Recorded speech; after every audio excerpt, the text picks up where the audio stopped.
We've got coaching hires galore on this beautiful Sunday at the end of the SEC regular season. It is time to get our squad together. You're talking ball with the SEC squad. From Alabama to Tennessee, from Georgia to Oklahoma, from Auburn to Texas, it's the local experts of the Locked On Podcast Network bringing you scoops, breakdowns, and the most comprehensive preview of the upcoming SEC weekend. It's the SEC squad, and we have a seat for you. Hurt feelings and thin skin are prohibited. Squad up, you're part of the SEC squad. Oh, yeah, it is the SEC squad. Welcome in on this beautiful Sunday. Today's episode brought to you by Gametime. Download the Gametime app, create an account, use our code LOCKEDONCollege, get $20 off your first purchase, especially if we've got some Alabama and Georgia fans heading to Atlanta. You want to get an SEC championship game ticket? Like Luke, you can do that, or Clint, you can do that over at Gametime. Gents, welcome in. Let's welcome in our panel. We've got Jay Smith, Locked On Sooners. We got Zach Blackerby, host of Locked On Auburn. Stephen Willis, host of Locked On Ole Miss. Luke Robinson, Locked On Bama. John Miller, Locked On Mizzou. And Clint Shamblin from Locked On Bulldogs. I'm Chris Gordy, host of Locked On SEC. And guys, we have got tons of nuggets. I was recording a show this morning just to talk about the Lane Kiffin LSU stuff, and boom, boom, boom. Dominoes start to fall. Jon Sumrall to Florida. We got Alex Golesh to Auburn. We got Ryan Silverfield at Arkansas. So let's start. I guess let's start with Stephen first. Stephen, the Ole Miss drama is really ramping up there in Oxford. What's the latest?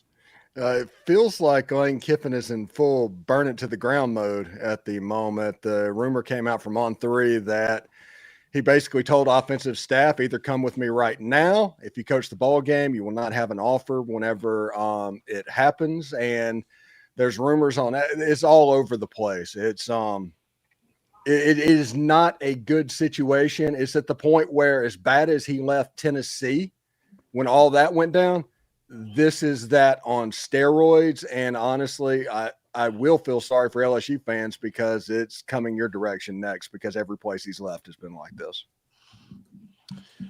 Zach, let's get a thought on your new head coach, Alex Golesh. It was rumored a few days ago he was possibly going to Arkansas, had an offer on the table from Arkansas, but obviously Auburn a better job.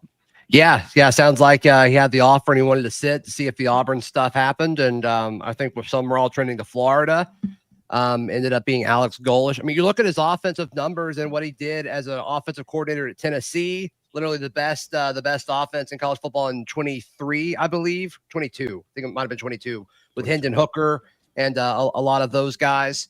Obviously super, super exciting. And then you look at what he did at South Florida the last few years, very prolific offensively. You just you hope that translates to the SEC, which it feels like it could, because he's called plays at a high level in the SEC not that long ago. Let's open it up to the rest of you guys. What are you guys thinking of some of these moves? Like we said, Alex Golesh to Auburn, confirmed. Jon Sumrall to Florida, confirmed. Ryan Silverfield to Arkansas, confirmed. The Lane Kiffin to LSU, not fully confirmed yet, but it's all trending that direction. But what do the rest of you guys think of all these hires on this Sunday? I think the interesting one to me still is going to be this Lane Kiffin one, because as Steven kind of mentioned it, he's really in burn it to the ground mode, because if he had made a decision first thing this morning, I think Ole Miss would have had a lot more options, as a lot of coaches probably would have jumped on that opportunity, especially because how the Grove Collective has been on the forefront of NIL. They have jumped in that feet first with excitement in getting players and spending money.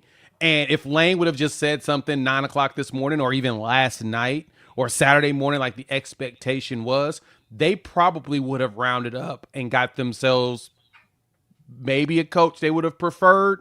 Now they're it's going to be scramble mode until Lane just makes this decision, unless he's doing like the ultimate troll job, which I don't think he is. But I also like the Alex Golesh pickup by Auburn. As Zach mentioned, his offense in Tennessee were great. We wondered if it was him or Heupel. He leaves. Heupel kind of struggles a little bit, and then he gets back going because Joe Milton obviously wasn't the good quarterback for that system. But, Heupel got back to his bearings because he went back to taking over for the most part. But he did really good. And then at South Florida, you saw some fun out of him. So I think that he's going to be a really solid hire. I'm glad I don't play Auburn next season, so I don't have to worry about seeing that. But I actually like that hire a lot. Silverfield, I don't know. Is it going to be another Mike Norvell? That's kind of where I'm kind of wondering on that one. That's the thing that concerns me. Yeah, this Lane thing is very interesting to me. I'm not defending Lane. I don't think he's great. However, if I'm Ole Miss, I want the next coach to be set up for success. I want to have a good program. I want to have playoff wins, and I don't want to make things as public as possible. So Lane is doing his thing. Great. Everybody knew who he was when he came from wherever he came from. It was a known commodity. Ole Miss, now I'm very confused with how everybody's handling this. If I'm Ole Miss, I'm shutting things down. I'm not talking. I'm saying all the PC things in the entire world to set my school up for success coming forward. Right now, let Lane go and let him burn bridges and let him do his thing. It's almost like you could be right. Yeah, Lane's kind of a sleazeball. Okay, cool, great. Let him go talk about that. Let him be him. And you handle your business so that you're set up next. That's the thing in this that I'm very confused by and why we probably saw dominoes start falling in a lot of senses today and ongoing with all these hires. Coaches are going to other programs that won't have this sort of drama surrounding them. Even Auburn. I mean, I'm not taking a shot at Auburn. Well, I kind of am because I want to. But even Auburn has a good hire here in my estimation because they just went about doing their business. And this, it's just confusing to me. You can be right or you can set yourself up for success going forward. And if I'm an Ole Miss fan, I want to set myself up for success going forward and let Lane burn bridges as he's on his way out. What, Clint, when you look at that, it's the opinion, is Ole Miss good because of Lane or is Ole Miss good because of the other stuff? And the Ole Miss fans think it's because of the other stuff, the Grove Collective and all of that. And this circus sideshow is on the other side of things. Ole Miss can't just let this happen. If this was Kirby Smart and he took the job at Florida and he did all of this because he wanted to coach the biggest game in Florida's history and make a 4-hour recruiting commercial, it would upset you. I don't like the disrespect that Ole Miss got from the Jimmy Sexton agency on ESPN. That was a show on Saturday of what was going on. But yes, Ole Miss fans rightly, they're a top 5 team in the country, have the right to stick up for themselves and not just take this. I'm sorry. Ole Miss is not in the same category as other programs. That's the problem. Ole Miss fan wants to think that it's other things. Then why wasn't it before Lane? Like, that's the issue for me. If Ole Miss is in fact good enough without Lane, then let them walk. Then you're fine on your NIL and your players and everything else and the Grove Collective. You don't need them. Let him go. At this point, they have to let him go. You have to cut bait at this point. I can't even imagine. At this point, they can fire him with cause. I mean, they should. They honestly. should. I honestly Absolutely. think that they should at this point. I can't believe it's gotten to this point. I guess I'm naive with Lane Kiffin. A few weeks ago, I thought, you know what? This guy's gotten sober. He's back with his ex-wife. Seems like he's really turned the corner here. I just would have never imagined him with a playoff team doing this. It's absolutely astonishing. I think it's disgusting, to be honest with you. I don't want to be a hot take guy. I just think it's awful what Lane Kiffin's done. You can't have it both ways. This is childish. Make a decision. You want to be in the playoff, then stay with Ole Miss. That's the only option. I think it's embarrassing for LSU too to be agree. like, oh, we're like paying, we're willing to borderline break the market for this guy. More money than Kirby Smart for Lane Kiffin. It's ridiculous. Is it not 100%. An upgrade though, guys? Like LSU is an upgrade. I mean, it's an upgrade in terms of a program. I think that's pretty undeniable, although right this very minute, Ole Miss is certainly in a better position than LSU. However, that's the whole thing with me. This thing got into a race for a guy who's just, in the end, not that super proven. And it's weird how – I mean, it's sort of like being the – if in recruiting world, if there's like one big hot 3-star name out there and everybody starts throwing NIL deals at him, and you're like, wait a minute, you're not even paying the dudes that are good on your team that much. What are you doing? And I feel like, look, in the end, Lane is acting childish. But, a snake, don't be mad at the snake when the snake bites you. I mean, Lane was this guy when he got there. He's going to be this guy when he leaves. He ain't going to LSU. And it's been kind of funny. Everybody's thinking he's having he's had an epiphany. He's growing up. I mean, not really. I mean, this is just who he is. And he's going to do the same thing at LSU. So while everybody is going to celebrate his going to LSU, it's going to be the talk of the town. It's a home run hire, blah, blah, blah. In about 3 years, somebody is going to, or maybe less than that, somebody's going to put out something. It's kind of weird. Does anybody else notice Lane Kiffin hadn't been at the facility for like 2 weeks? Does anybody else think that's weird? And then some other things will start filtering out, and before you know it, he'll leave them in a pile of rubble. Let me just put this out. Chris Lowe just putting this out there. Lane Kiffin has lined up most of his offensive staff to join him at LSU. So, so this becomes difficult. Like, how's Ole Miss get through a playoff? Like, if he's taking the whole offensive staff. Well, luckily, Ole Miss has like 25 analysts that they have as well, and they can coach on field. So on-field coaches that are going, if they take McDonald and the offensive line coach and the running backs coach, there are positions in that position group that have experience calling plays. You just wouldn't have the frontline guys. Does Ole Miss do the same ultimatum to players as well? If you're not going to be with us next year, you can't be in the playoff with us. They do. If you that's the reason they had one opt out for the Gator Bowl last year, because everybody thought that Ole Miss players were just going to opt out, but the Grove Collective structured it in a way to where they needed to be there. Let's play devil's advocate, guys. Should they have entertained the idea of letting him finish? Because we see Jon Sumrall is good. Okay, I'm just saying, Jon Sumrall is going to be allowed to coach Tulane as far as they go potentially in the playoffs. Eric Morris has accepted the Oklahoma State job.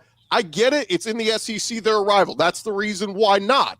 But is there a reason why they maybe could have? Because LSU was saying, we'll let Lane coach the playoff if he wants. Of course, LSU wanted him to. Should Ole Miss have entertained that, though, and try to win a championship while he's still there? No, they shouldn't. And I'm going to tell you why. Because the way that that will be done is he's basically advertising himself out there to recruits, to transfers, saying, hey, look at what I'm doing here. Anyway? Come join me. I'm LSU. He's already done that. You shouldn't give him more free marketing, free advertising. Get him out of there, get her done, and just be over with it. You should just completely break up. Like, I understand what you're saying, Gordy, because Ole Miss deserves better in this situation. Let's just put it that way. They deserve better, because I think it is very much blatantly disrespectful, but they make sense for not letting him coach it.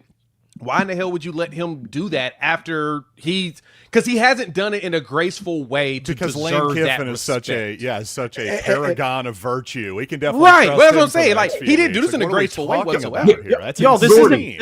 this isn't your pastoral search. This ain't church, y'all. Like, I hate to come back, but this is a football program, and your job is to win games. And you're in a playoff. Does this help you hunt. win? But Does having Lane Kiffin around help you win at this point? At this point, does that help you win? I don't think it does. The players have revolted on him. I mean, there's nothing they can do at this point. They've revolted Gordy, on him. let me put it this way, Gordy. If you come home and you walk in on your wife with another man, you don't say, "Oh, I see y'all are in the middle of something. We'll divorce right after y'all are finished." No, This is you say. Looks like y'all are having a good time. Let's see if we can keep it going for a while, and then you can move on. This isn't a marriage. This is not a marriage. This is not a wife. This is not a husband. This is not children. This is not a family. So you think there's just no locker room dynamics here at play whatsoever? You're exactly right. There's locker room dynamics. And if Ole Miss was to say, Lane, you're a POS, I get it. You are on your way out. I get it. You want to go. Cool. How do we make this the best breakup possible? Now what they're saying is, that train has left the station. You're right, it did leave the station. But he made that leave the station. I don't think that was ever realistic, but I hear your point. I hear your point, Clint. I really do. You're saying, hey, put all that emotional stuff aside and let's win the freaking championship. Let's win games. I'm with you. I just think, boy, we're way past that point. That was frankly, I think that idea was unrealistic in the first place. You're but right, I appreciate the thought. I just think that's a little Pollyannish, especially when Lane Kiffin is involved. Yeah. Obviously. A little what? Pollyannish? Wow. You know what a Pollyanna is? It means you're like basically grossly naive.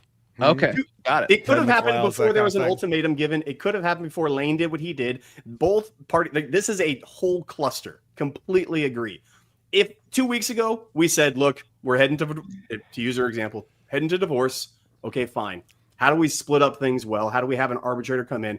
How do we end things amicably? Yeah, 2 weeks ago, maybe. Yeah. Maybe. Now, Right. I'm trust me.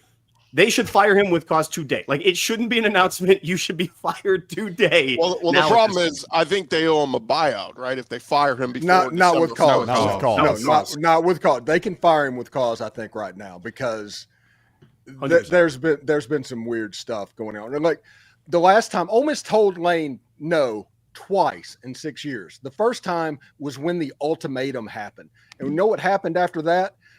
Lane Kiffin decided to play SEC job tender publicly publicly sending planes all around, lashing out. That was the first time. The second time was this. We need a decision right now. We need to know what's going on. We need you not to coach the playoff game if you're going to LSU, and this is what's happening. Let's just blow it all up. And it's not necessarily Ole Miss is doing, other than the fact that they did say no twice in 6 years, but it's ridiculous, guys. I wonder if any of this scares LSU fans right now. I mean, I'd be a little nervous about. I mean, yes, you're happy. Yes, Ole Miss is a big rival, so you're screwing them too, and you like that aspect of it. But in the end, aren't you? You're not going to fix him, huh? No, you're not going to fix him. He's not going to change for you. I know that's what I'm saying. If you're an LSU fan, aren't you like? Yeah. I don't really like it right now, Luke, but we do agree on that. I think the thought is you're going to ride this train as long as it goes. You get a 4 or 5 year window with Lane at LSU, you try to win a championship. I think most LSU fans get he's weird, and if an NFL gig opens up in a couple years and he does well, the hope though is at least he gets it more than Brian Kelly did. Brian Kelly was stuck in the old school, wasn't willing to do the work. Lane's willing to do the work, but yes, you have to. If you're an LSU fan, you almost have to just take what comes with him. There's nothing you can do about it. I mean, it is what it is. They're hoping that he can replicate what the other 3 of the last 4 coaches ever did there was win a championship and then eventually get fired with cause for doing something stupid. So that's what they're hoping for. Saban didn't get fired for cause. He left. I mean, Saban doesn't count. Saban was like the only good coach, though. Let me say that. The bad coaches got fired with cause where Saban went to the NFL. Which, at the same time, if Lane does the same thing, and he, like you said, if he goes to the NFL, that's actually another scenario. This is really weird. LSU, this is kind of one of their problems. LSU has had success, but this is a standard for them. They go through little windows with a coach, they win, and then they melt the whole thing down, and they do it again. This is maybe LSU. It's a perfect fit then. Yes, as weird as that is, I wouldn't want it. I hate it. It's the worst for me. I want stability in my program, but LSU and Lane Kiffin are made for each other. And to your point, LSU, if it does go bad, they can recover. They always seem to. They always seem to land on their feet one way or the other. They did have some stability. Les Miles was there decades. There was stability there with him. It just kind of ran its course at the end because he wouldn't adapt to the changes. Saban did. Saban hired Lane Kiffin, which was so out of the box for Nick Saban, but he knew he had to do it to adapt. The Ogeron thing I still say is a success because 2019 will go down as one of the greatest seasons ever. So, yes, you take the bad from Ogeron because the good was so great. But they missed on the Kelly thing. Look, I stand here today saying I thought Hugh Freeze and Brian Kelly were going to be home run hires. They failed on both levels. Are LSU and Auburn in better spots today moving forward? I think so. Lane Kiffin at LSU and Alex Golesh at Auburn, I think, I'm going to say on the record today, I think are both great hires. Will they win championships? We'll see. We picked up Russia as a pipeline. Okay. Y'all are laughing. I think Zach really believes that, along with a lot of That is so awesome. I love it. I'm about to start crying. That is so good. Before we move on from this topic, though, guys, is there a way to fix this? How do we fix this? If this same scenario presents itself in a couple, because Alabama will see on Kalen DeBoer, but that man is dead man walking every year there until he wins a championship. So, let's say same thing happens. Let's say Golesh is awesome at Auburn, and they decide to steal him away, but Auburn's going to the playoff with Golesh. You know what I mean? If this same thing happens, how do you fix this? I think you do the same thing they're doing with the players. Make a transfer portal window to where it's a little bit later in the year. If it's good enough for the players, it's good enough for the coaches, which basically have free reign to do whatever they want anyway. And if people happen to make contact during the season, put tampering rules in place. Do like the NFL does. I mean, that's the best. If this happened at the end of January or whenever it is, move the transfer portal window to April or May or something like that. February. Yeah, I mean, there's nothing wrong. Should the Lane Kiffin example, though, be a reason that we change things, or are there other examples that are more normal? I think after the 1st of January is when you should allow for contact for coaches, because then that does hit that transfer portal. But you're right, Zach. That is a good question. I'll just say to Zach's Pat just point. made a good point, because basing any rule on what Lane Kiffin is like saying, you're building a asteroid shelter because you're really worried about the possibility, one in a gazillion possibility that an asteroid is going to hit your house. You don't base a rule on a complete anomaly. I mean, it's Lane Kiffin is out there. There's no more Lane Kiffins. There's no more Nick Sabans. Don't base things on those people. They're different. They're unicorns. And Lane Kiffin is a kind of a weirdo. I mean, he's a funny weirdo, but you don't want to base a whole rule on him. I think Zach's right. I think, well, look at the American Conference. The conference championship game is going to be Tulane versus North Texas. Both of the coaches have been hired by Power 5 institutions. You should not be asked before a conference championship game whether or not you are going to be coaching said school in conference championship game. So it at least needs to get past that to where you can't announce, move the signing day to June. Have the early signing day to June, have the late signing day in February, and spread things out to where this calendar isn't so sped up. I just got used to this one.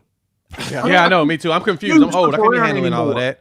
But no, with the early signing period too, because if anything, college football schedule should have been changed anyway. We really should not be playing college football all the way to MLK Day, period. Like the national championship needs to be resolved literally the weekend after the first.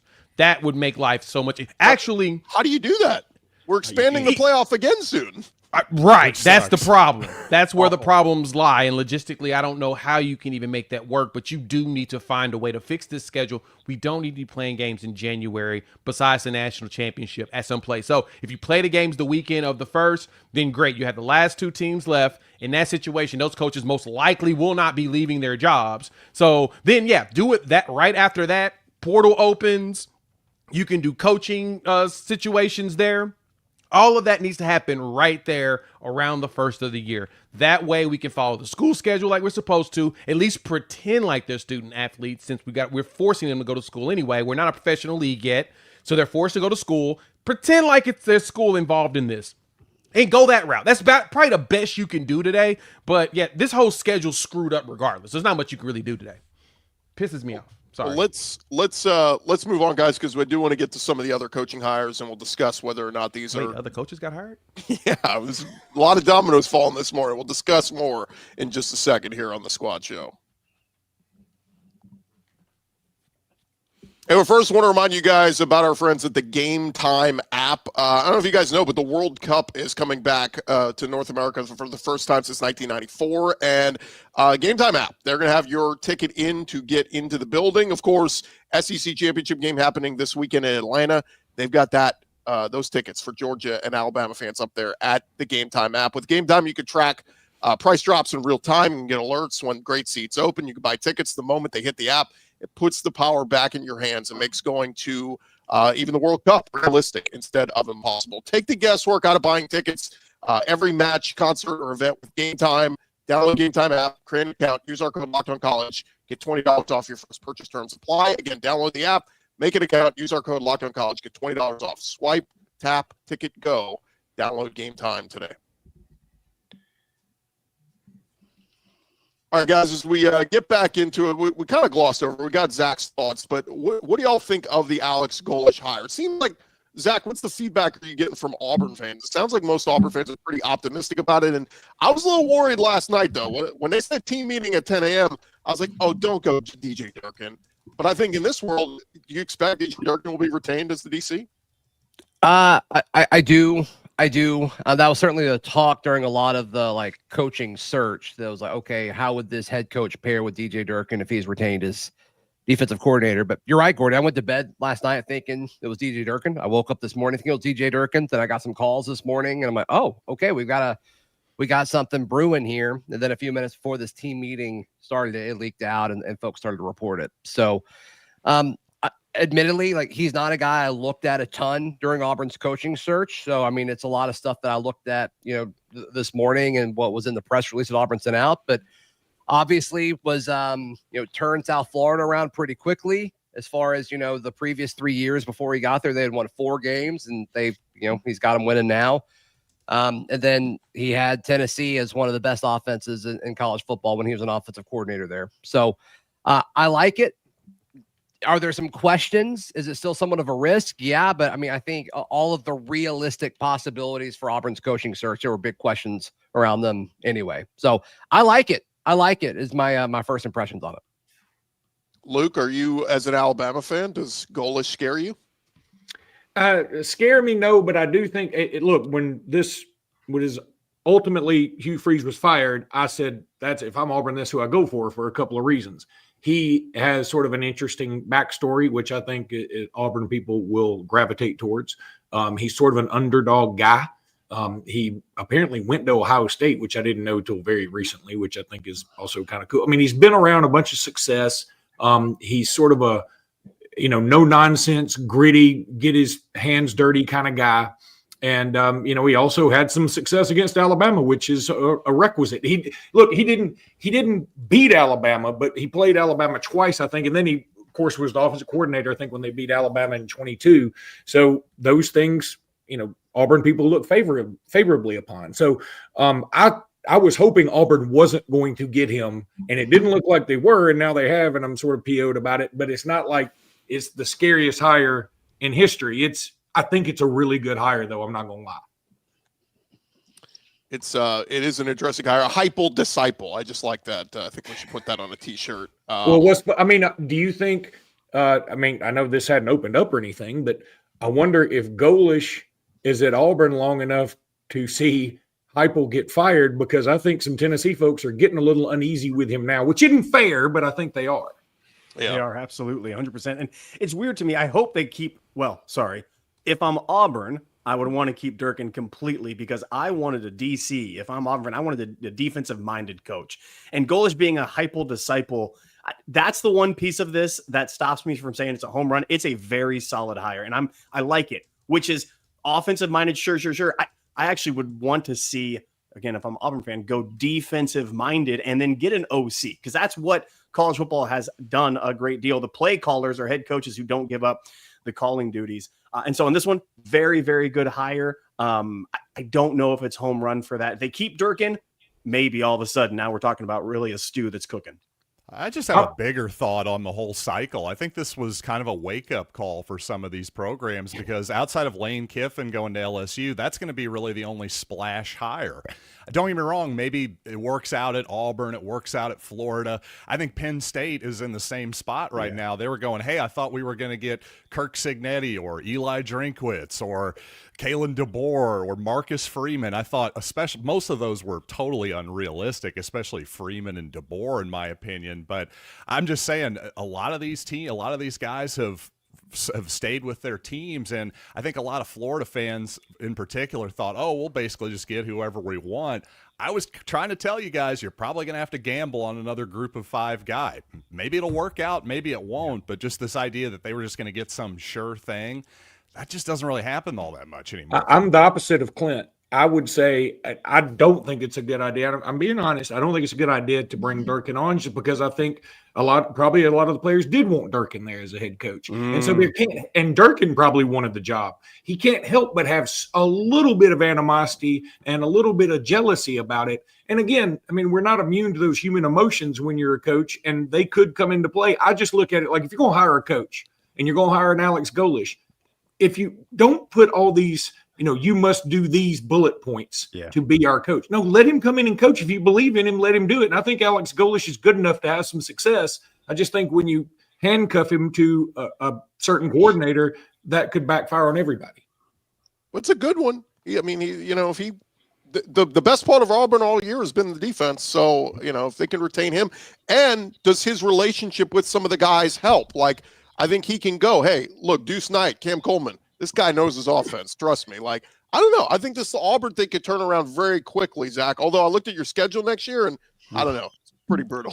Yeah, it's brutal. And I do think it's more manageable now than it was when it was announced, because of the Ole Miss and LSU factors. But still, it's going to be tough.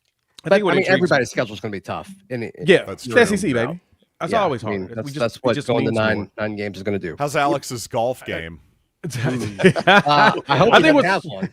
I think the fascinating one, that's the right answer. Do they the golf fascinating thing about Russia? this hire, I don't know.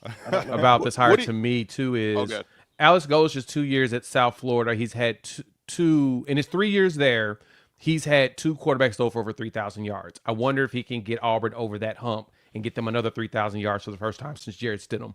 That will be intriguing to me next season. That's what I'm going to be watching, is can he get this offense supercharged up to where he's able to get a 3,000-yard passer? Because we've had a few offensive geniuses that have gone to Auburn and have yet to be able to figure it out. I want to see if he can do it. The other thing, wrinkle I just saw, Coastal Carolina fired their coach this morning.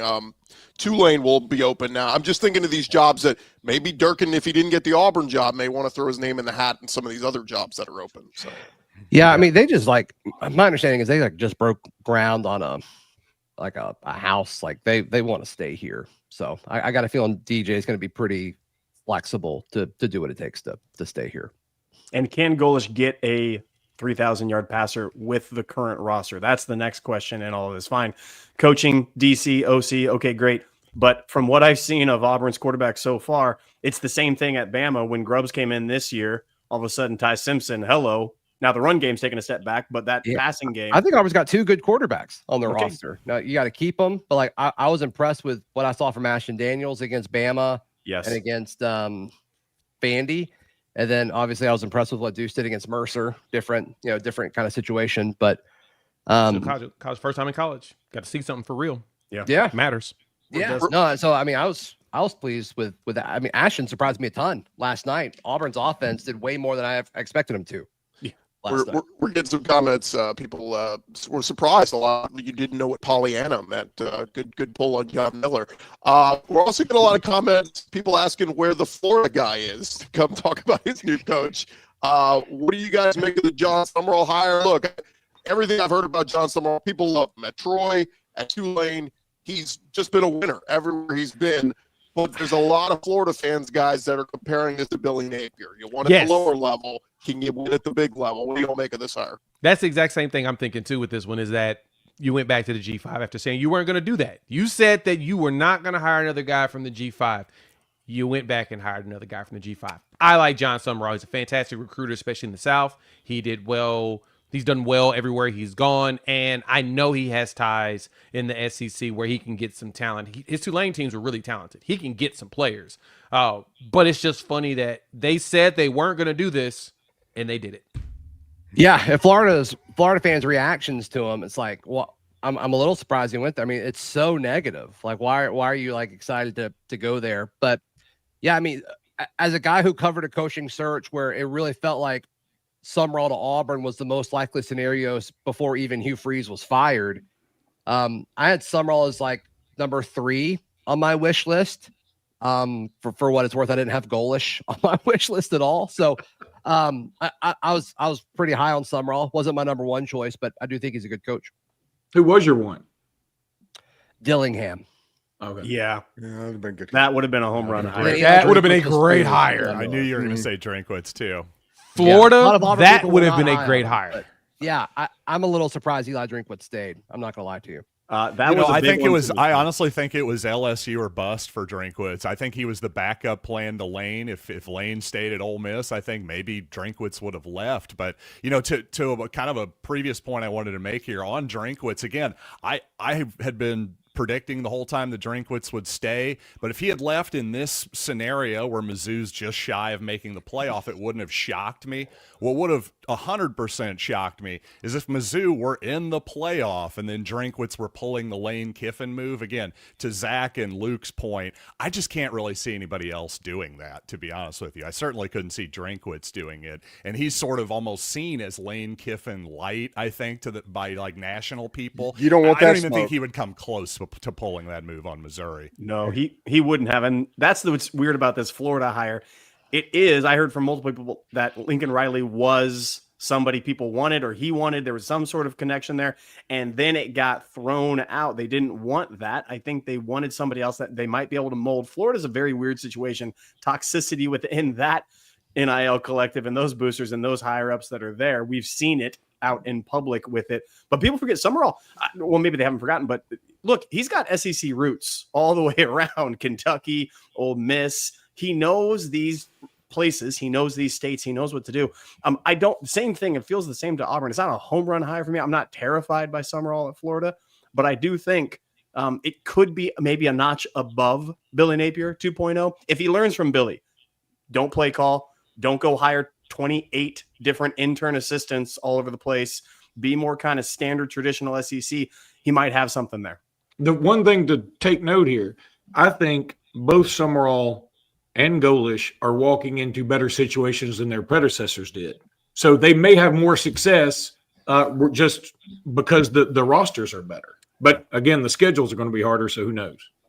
I got something for you guys. It looks like we may have a Mike Elko / Mark Stoops situation on our hands at Arkansas. Arkansas fans, according to Sidelines Arkansas, organizing a protest of the Silverfield hire at noon outside of the Jones Center football facility. Tennessee as well. Okay. Yep, here we go. What? Here we go. Why? Well, I mean, who do you want? I was going to say, who do you want then? That's the thing. That was my whole point. This is a wake-up call. If it's not a wake-up call to Penn State and Auburn, it certainly should be to Arkansas fans. My goodness. When did you guys count? You were in the top tier. They need to figure out how to stop an outside zone play first before they worry about his coaching. Maybe not commit a penalty. Our guy There John were Neighbors. 12 people at that game yesterday. And so now the fans want. If you wanted to show fan support, if you wanted to show the power of the fans, show up against Missouri. There were 12 people there. The stands were horrible. It was a horrible look for everybody. So Our guy, that's so irritating. I mean, like, who do you want to hire? This guy's not a bad coach. Right. Like they know anything, these people protesting. That's the thing. Yeah. Like, come on. Our guy John Neighbors, this was his response in our group chat this morning. It's awful, and I mean this. This fan base has never been more angry than they are right now. So, Yikes. but to your point, guys, like, who did you want? Like, that's Let's be adults here. You weren't angry when you hired the guy who was caught on a moped with a co-ed or the wife, and you rehired him. This is the maddest you've ever been. Yeah. Holy cow! I mean, some people just don't have a sense of history. We can't all get Alex Golesh. I get it. That's true. And you know what, man? I mean, can we do something that doesn't just involve Auburn? You just got to sneak it in there right at the last second. When we return, guys, we do need to hit on. We have some news coming out of Ole Miss. Hold on, Gordy. I'm sorry. Luke, you literally made your assessment about Auburn hiring Golesh about Bama. I don't want to hear that. I'm sorry. I mean, you think it's a coincidence? Not everything's about Alabama, Luke. Huh? Think about that for once. Hugh Freeze is probably going to get the Memphis job, by the way. Hey, Luke, the reason why, because we don't have to do a coaching search every 3 years. And so for you and I, we don't have PTSD about it. They do. Let them vent. Let them have therapy, man. Good point. Fair point. That's a very fair point. News out of Oxford when we come back. Yay. Hey, do you have a friend like Zach Blackerby that you really want to just send him the perfect holiday gift? Maybe Luke is looking for something from Zach this holiday season. Might I recommend Omaha Steaks? They deliver handcrafted perfection right to your door. And this week, best time to jump in. They got their cyber sale going on. The deals are huge. I said this a couple years ago when we moved into our house. The prior homeowner, somebody sent them some Omaha Steaks we got them by accident. So let me try these out. And I love them. And now every year I've ordered Omaha Steaks because they are delicious. And of course, you could save big on unforgettable gifts with Omaha Steaks. All you got to do is visit omahasteaks.com. You get 50% off site-wide and an extra 20% off select favorites during their cyber sale. And hey, you want an additional $35 off, use our promo code COLLEGE at checkout. So if you got a Luke Robinson in your life that you want to send some steaks, a Zach Blackerby that you want to go, hey, Auburn sucks, but here's some steaks. Go to omahasteaks.com, promo code COLLEGE. Terms apply. See their website for details. I hate y'all. Gosh, I want that to be my promo code. Auburn sucks, so here's some steaks. I can't stand 20% off. Some news coming out of Ole Miss, guys. Chris Lowe just tweeted this moments ago. Defensive coordinator Pete Golding is expected to remain at Ole Miss, will coach the Rebels in the playoff. Golding is also a candidate to replace Kiffin as Ole Miss head coach. So this is almost, I don't know if it's a job interview for him, but that would be the most likely situation there for Ole Miss. Yeah, I think it's a tryout, honestly, if we're going to be completely real about it. We've got to the point where Ole Miss getting the play, they should be favored. They should have a G5 type game to where they play Tulane or something like that again. But now it gets weird. It's going to get weird.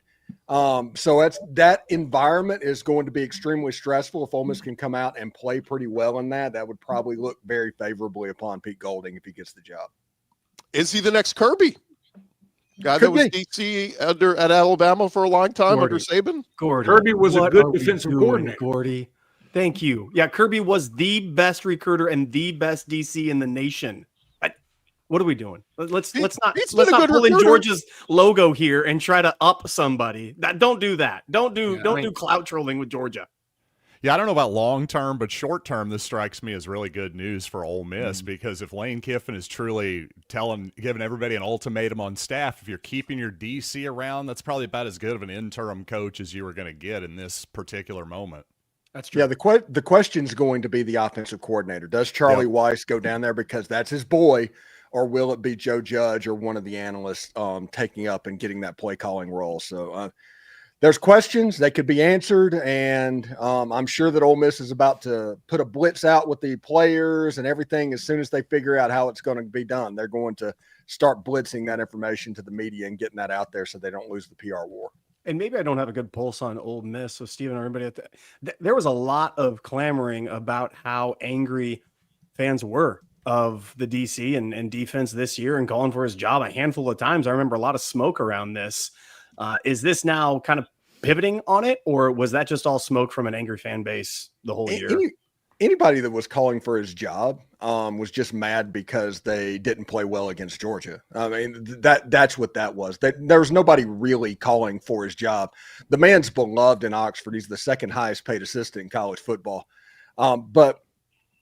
Like I said, the question is going to be the offensive side of the ball. And if we're going to be honest about it, that's the side of the ball that this year Ole Miss made their bones.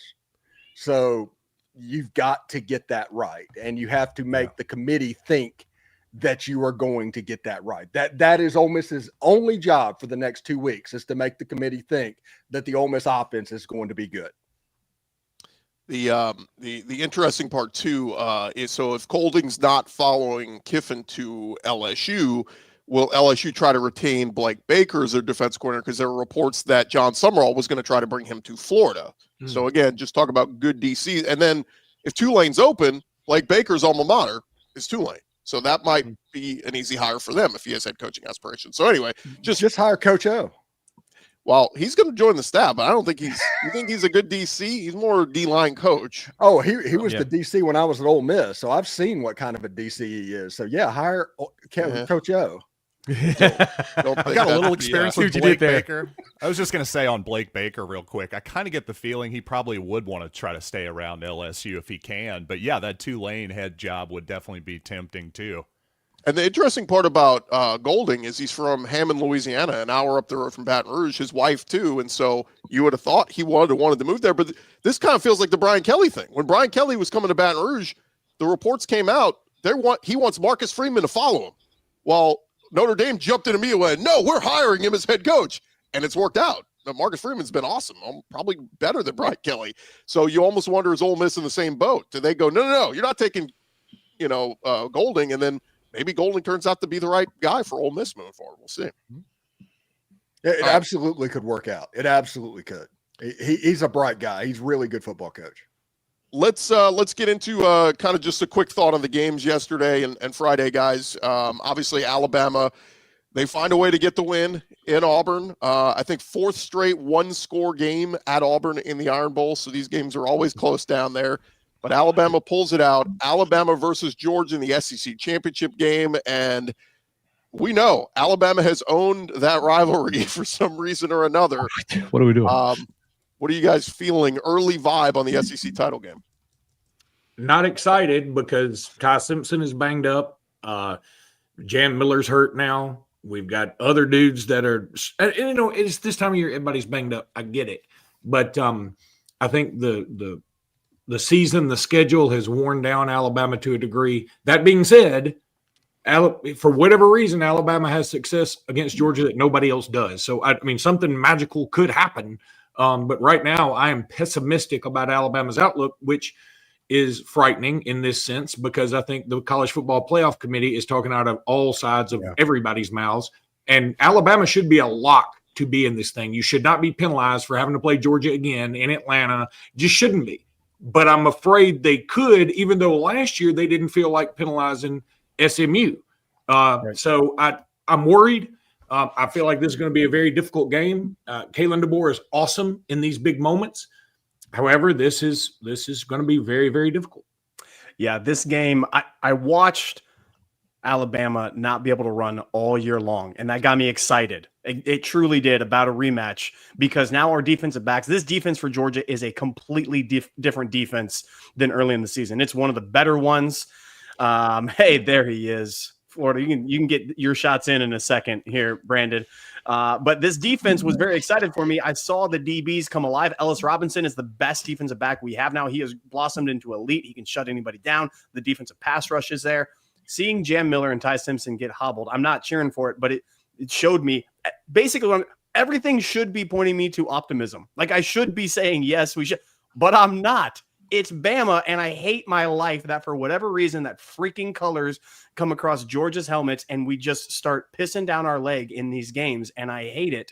So, yes, I should be optimistic. I'm with you, but at the same time, no, SEC championship with Alabama, as you said, not getting in the playoff except to win this game and get a lock. It terrifies me. I hate this week. So, with that being said, you made mention of a color that terrifies you. Is there a possibility that we could translate that color over my direction when we play out next year? No, not a chance. We don't get terrified by offenses that can't throw. So wow.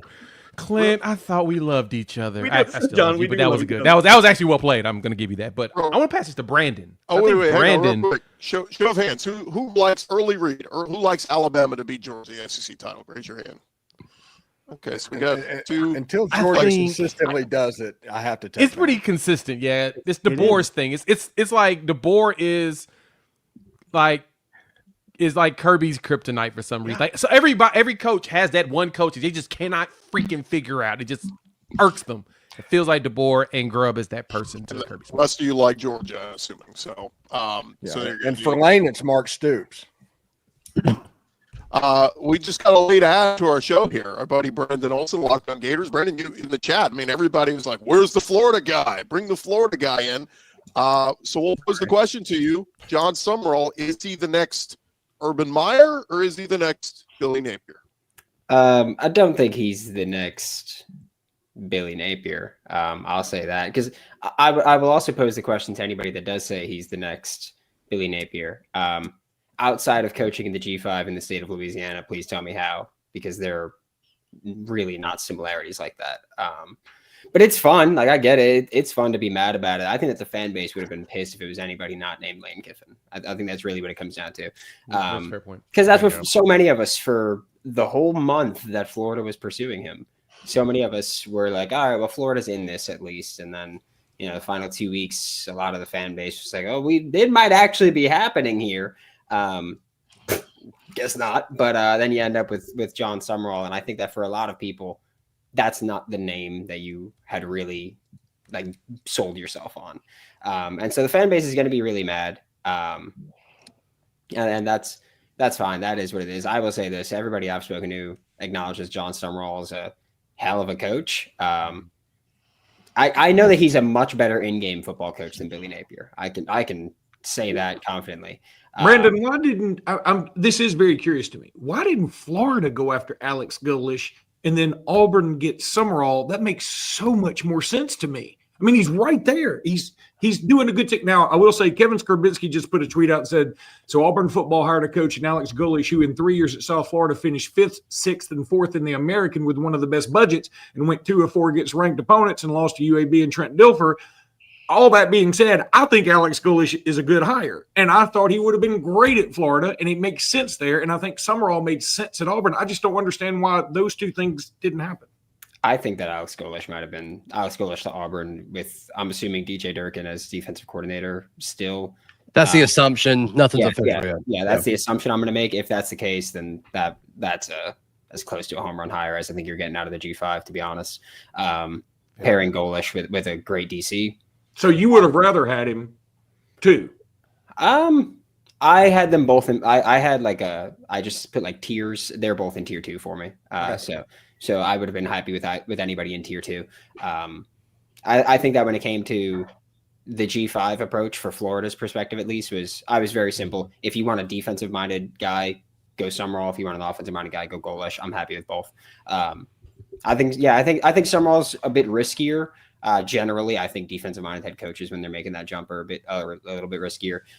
Especially if you nail the OC hire, then you're going to have to replace an OC, and like I feel like we've very often seen, every 2 years. I feel like we've very often seen a defensive-minded head coach, like once you screw that OC hire, it's tough to win games, keep your job that way, especially because the product on field is not going to be great. But we'll see. I think for Sumrall, like I have to reserve everything until I know what the coordinators are going to be.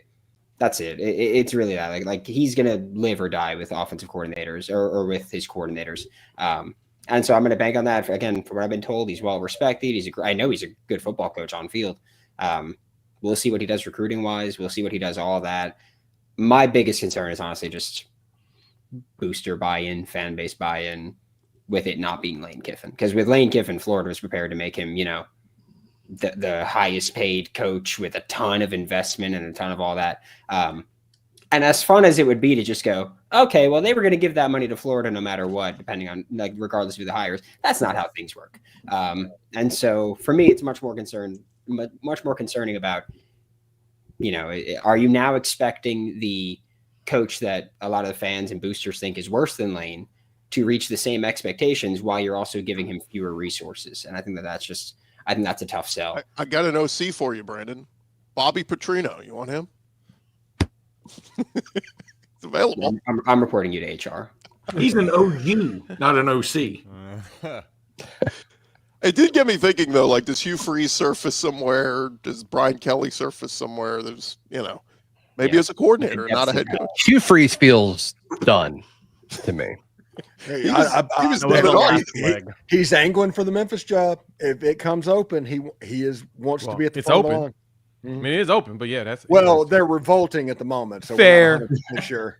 He made another Shiano situation may happen. That's true. There's an empty Winn-Dixie somewhere that Hugh Freeze is about to turn into one of those new mega churches. You can bank on that. Maybe you get some poaching too. Like maybe Kirby Moore gets poached by Florida. I don't know. I'm just thinking outside the box here. Moore? Seriously? You can have him. I'm just putting some names out there of guys that could be poached. I did see two names that people floated out there because I said, where does Ole Miss go next? Obviously, Pete Golding maybe going to get a chance here to show, but a lot of people are high on Oregon's OC Will Stein. That name keeps getting floated out there for. I'll say, can someone make a valid case for why he would come to an SEC? Like Florida fans want to keep throwing his name out there. They go, just make him the highest paid OC. Why would a guy who's one more year away from a head coaching job relocate, go to a school where he's got to teach a whole new, where he has to teach all these players his new offense when he can just get great resources and investment at Oregon against a harder schedule too? Yeah, and Dante was like going back to school too. Why would you leave that? Yeah. I'd say the only angle that would work there is that he's 36 years old and he's looking for another challenge, like a big challenge. He's really trying to prove himself that he really is that dude. That's probably the only reason why you can make the argument for that. But I don't see it either. It doesn't make any sense to leave like if you're going to the Big Ten right now without taking a head coaching job. You're going to get a head coaching job in the P4. Why leave if you don't have to? One more thing here, guys. We just got a couple of minutes left. How many SEC teams are locks for the playoff at this point? Some people have brought up the idea that if Bama loses in the SEC title game, it's a third loss, but do you keep them out if they're playing for an SEC title? So that debate's in there. I think OU got it. They're in with the win over LSU, although, Jay, I think everybody's begging to get a matchup against Oklahoma in the playoff because, by God, Mateer stinks right now. I really want it to. I desperately want to see teams really try to do something on this defense. I want it because that's literally the shit talk that we hear all the time is, oh, your offense is terrible, not doing anything, blah, blah, blah. Cool. You're right because they have been awful. They've been abysmal. But I ain't seen nobody really be able to do anything on this defense yet. Like, really do something to this defense. So until someone can really show me that, I'm good. Now, Ole Miss doesn't count. Lane Kiffin, we don't give him props. I was just about to pull up stats and be like, no, we don't give him props in here, Clint. Don't you do that. I'm sorry. Don't you do it. All right, my bad. But no, like, seriously, that's kind of what I'm intrigued by to see, especially now when the weather gets bad, we're probably going to be screwed. But I am very intrigued by some because we've played against, I think it was the entire month of November, we went against 3 top 20 defenses and then Tennessee's top 50. So we've played against some really good defenses.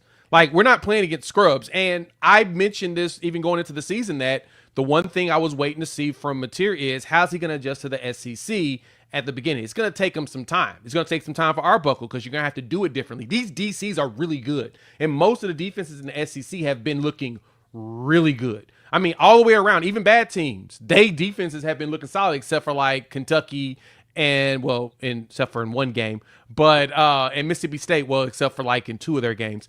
But Florida's defense has been really good. Despite the offense not being able to do anything, LSU's defense has been good. Ole Miss has been solid on defense. Missouri's been fantastic. Georgia, of course, is always Georgia. Bama's been good. Tennessee have their moments. They started to fall apart, but these are good defenses. I just had to wait and see if he can adjust. And post-injury, he's been looking like poo in his brain. So, but I want to see somebody else play against our defense. That's what I'm intrigued by. Real quick, we do have some breaking news. Pete Nako's putting us out there. Florida is hiring former Jaguars GM David Caldwell to be the Gators' new general manager. He's currently an executive with the Philadelphia Eagles. So this is kind of that new trend of like GMs in college. We're going to get GMs from the NFL to come run a salary cap. It's kind of an interesting move. GMs are becoming GMs in college. Yeah, it's what it is. Yeah. Mm-hmm. Yep. That was the name that we were told to expect. So not exactly surprising. He was spoken to last go around when they were hiring a GM last time. Is really the aspect of some people that are, if you speak to Jags fans, they hate that man. If you speak to people that covered the Jags or worked for the Jags, they like him. They think he's smart. They just think, things went wrong when certain people got involved that probably shouldn't have been involved in football making decisions. We'll see what it is. This is one of the things with Scott Strickland that people kept talking about. Yeah, there we go. This is one of the things that people were talking about with Lane Kiffin and Scott Strickland. Was an early hang-up was Scott Strickland wanted his own GM. Eventually, they got him to back off of that. But Scott's been wanting to go the NFL GM route. Congratulations. We let the idiot make another decision. With just 3 minutes left of the show, guys. The other SEC teams in the playoffs. So we think Georgia's in, Texas A&M is in, Ole Miss should be in. Bama. I'm telling you right now, Ole Miss is going to get bounced. If Ole Miss gets bounced by a room full of athletic directors because of a coach pulled this, that's a horrible precedent. Oh, it's a horrible precedent, but there's a high chance. I just don't even think they're on the cusp of it if there isn't this Lane situation. So that's just not even remotely fair. Would you rather have the juxtaposition Alabama, 2 losses, loses in the SEC, or Ole Miss with a coaching travesty that's happened? Like I could see the committee saying, I go Vandy. Vandy is Texas. I mean, there's so many schools that are clamoring for these final 2 spots that I think the committee will be pulled in that direction. I'm not saying it's right, but I'm just prepare yourself for absolute anarchy, in which case we should get rid of the committee and hire, I don't know what, maybe go back to a computer system that fairly ranks everything. I don't know. The Vanderbilt, Oklahoma, Texas. I mean, I can just kind of go circles and circles on that argument in my head forever. I have a tough one kind of sussing those 3 out. I got to be honest with you. And Greg Sankey has to earn his money for this, because if Ole Miss gets bounced an SEC team, he's not going to be the commissioner very much longer, because it's going to happen again. Yeah. It's going to be fascinating. And the Texas thing is tough. I mean, look, everybody brings up the loss to Florida, but did I see the stat? They're the first team since 2019 LSU to have 3 top 10 wins. Like, we got to, like, again, I'm not saying Texas deserves to be in, but I'm saying this is what the committee needs to have, discussions. We become so desensitized to, well, if you win your games, you're in. Okay, but what if the games you played aren't as good as the teams that the other teams played? If you only get 3-8 Florida, you're in. I was told looking at the strength of defensive metrics was lazy, though, and shouldn't be the case when you do that. You should only go wins on the field and not have context around who you play. Yeah, it's so stupid. And I'm with you, Clint. I almost want to go back to the computers. Let the computer. Because this room of people, they go, 11 is more than 10. You get in. Like, who'd you play? Like, you can't just, it's got to be a part of the discussion. Indiana got in last year. They didn't beat a top 25 team all year. They played Ohio State and they lost to them. To me, I just feel like you got to give credit to teams that are scheduling or playing tough opponents. Give them credit as opposed to people who are scheduling cupcakes and running through an easy schedule. Agreed. Everybody was making fun of automatic qualifiers 4 months ago. They're being pretty quiet right now. Yeah. And by the way, go look at who Indiana's played the last 6 weeks. It's embarrassing. Go look at who A&M has played all year. And I mean, you're right. These are huge things that must be considered when you're talking about who's worthy to get in a playoff. Yes, win on the field, sure. But also close wins against very good teams should count more than blowout wins against very bad teams. Well, we'll have all week to dissect it. We'll have our squad show drop in again on Thursday at 4 o'clock. So make sure you guys check that out, and appreciate all you guys for jumping in here, man. Craziness in the SEC. It doesn't slow down. For Luke Robinson, Zach Blackerby, Stephen Willis, John Miller, Clint Shamblin, Jay Smith, Brandon Olson. I'm Chris Gordy. This has been our Locked On Squad edition. Hey, remember to subscribe and check out whichever show you like. Just search Locked On and whatever your favorite school is, and you'll find us there. This has been a Locked On SEC Squad show. Almost done.